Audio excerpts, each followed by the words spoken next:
Sinasabi ko sa'yo, Kayla, ha? Ma, sa school to. Sa school? Eh, bakit kailangan itago mo sa akin? Ano nga yung cellphone na yan?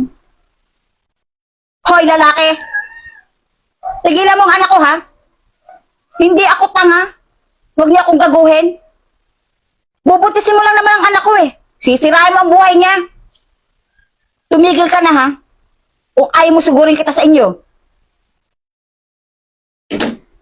Ma! Ano ba? Lagi na lang kayong ganyan eh. Sabi ko na nga ba ganyan magiging reaction nyo eh. Kasi lalaki si James. Kaya ako siya tinatago sa inyo dahil ganyan ang magiging reaction nyo. Alam nyo, hindi ko na kailangan magpaliwanag ba? Dahil hindi nyo naman din ako paniniwalaan.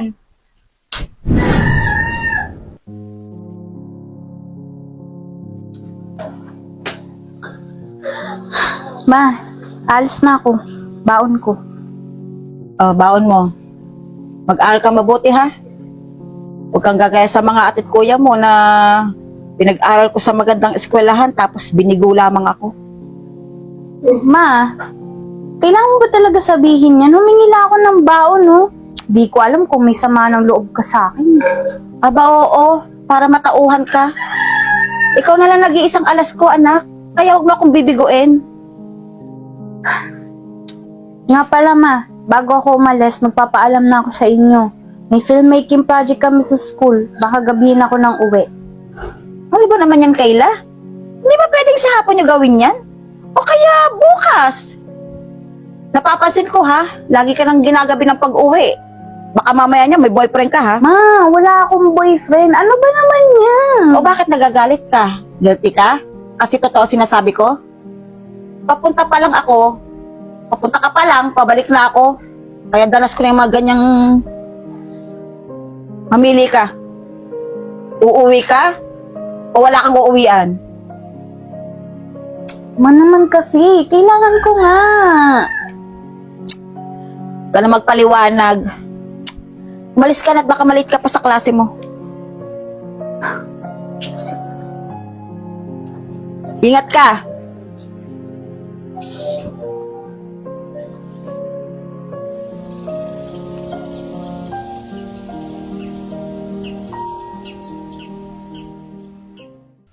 Nice. Wala talaga akong ibang dapat gawin kundi sa uluin tong script ko.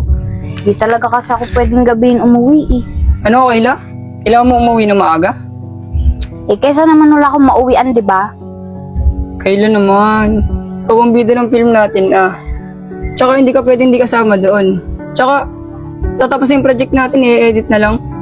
Eh, anong gagawin ko? Kapag ikaw naman ang nagpaalam, isipin ni mama, boyfriend kita. Di ba? Mas lalong nakakainis yun. Grabe ka naman, Kayla. Boyfriend material naman ako, ah. Ew. Talaga ba? Ay, nakakainis. Iba talaga kapag may magulang kang praning. Papaalam ka lang, hindi ka pa mapagkakatiwalaan. Gabihin ka lang umuwi, isipin, bubuntis na maaga, magjojowa. Ay, naku, nakakainis. Sige, Kayla, ganito na lang, ah. Mamaya mag-call tayo. Tapos pag-uusapan natin yung scenes. Tapos, i-discuss ko na rin sa'yo yung mga mamememorize mo. Para sa shoot, okay na. Sa pang problema yun. Pero sige, gawan ko na lang ng para. Itatago na lang kita kapag dumating si mama. Hintayin mo muna matulog ang nanay mo. Para kapag magka-call tayo, wala na masyadong sagabal sa'yo. Mga ano. Tara na nga. Nakakainis na.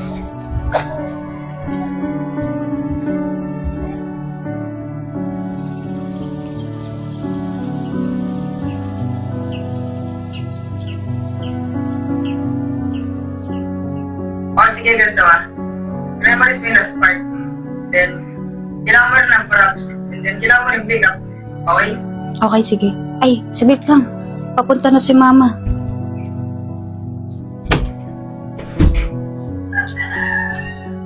Sino yung kausap mo? Kanina ko pa narinig ang pag-uusap nyo. Sinasabi ko sa'yo, Kayla, ha? Ma, sa school to. Sa school? Eh, bakit kailangan itago mo sa akin? Ano nga yung cellphone na yan? Hoy, lalaki! Tigilan mo ang anak ko, ha? Hindi ako tanga. Huwag niya akong gaguhin. Bubutisin mo lang naman ang anak ko, eh. Sisirain mo ang buhay niya. tumigil ka na ha. Kung ayaw mo sugurin kita sa inyo. Ma! Ano ba? Lagi na lang kayong ganyan eh. Sabi ko na nga ba ganyan magiging reaction nyo eh. Kasi lalaki si James. Kaya ako siya tinatago sa inyo dahil ganyan ang magiging reaction nyo. Alam nyo, hindi ko na kailangan magpaliwanag ba? Dahil hindi nyo naman din ako paniniwalaan. Huwag mo akong bastusin, Kayla, ha? Kung ganyan lang din ang pag-ugali mo, lumayas ka! Layas! Ano ang kakwenta-kwenta? Manak sa mga kapatid mo!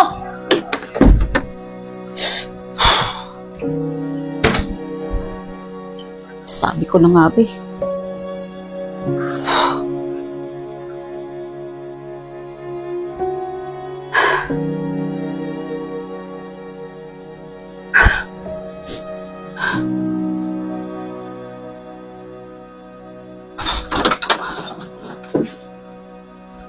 Anak, saan ka pupunta? Lalayas, saan pa ba? Anak, sorry. Patawarin mo ako kung naging praning ako. Gusto ko lang naman kasing maging maayos ang buhay mo. Ayoko kasing mapagaya ka sa mga kapatid mo na maaga rin si pagbuntis. Anak, gusto ko lang naman matupad ang pangarap mo eh. Hindi niyo sinasadya yung ginawa niyo kanina? Ma, ilang beses ko ba sasabihin sa inyo na kailangan pagkatiwalaan niyo ako kahit kaunti? Tayo na lang magkasamang dalawa, oh. Tapos pag-iisipan niyo pa ako ng ganyan? Anak, patawarin mo ako, anak. Hindi ko sinasadyang nasasaktan na pala kita. Hindi ko alam na nagiging mahigpit na pala ako sa'yo. Anak, sorry, anak. Promise. Hindi na mauulit to, anak. Sorry, anak. Anak, sorry. Huwag mo akong iwan, anak. Huwag kang umalis, please.